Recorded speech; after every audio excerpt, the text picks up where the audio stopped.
એક દિવસ સફળતા તમારા પગ ચૂમવાની છે।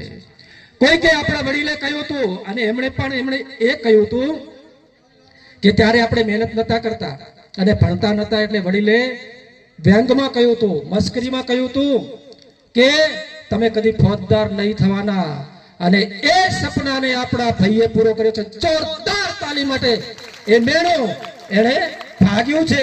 અને હજુ તો મને એમણે કોઈ કે કીધું કે રામભાઈ આપણો ગોપાલ ને ગૌતમ અહીંયા એનું સ્વાગત થતું હતું, ત્યારે મને કોઈ કે કહ્યું કે રામભાઈ તમે આવજો ને તમારે ગૌતમની સાથે ગાડીમાં ઉભા રહેવાનું છે।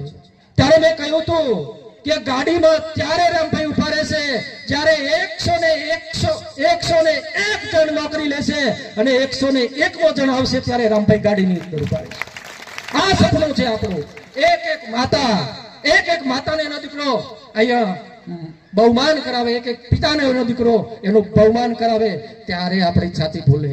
અને એ છાતી ફૂલાવવા માટે આજથી કામે લાગી જાઓ।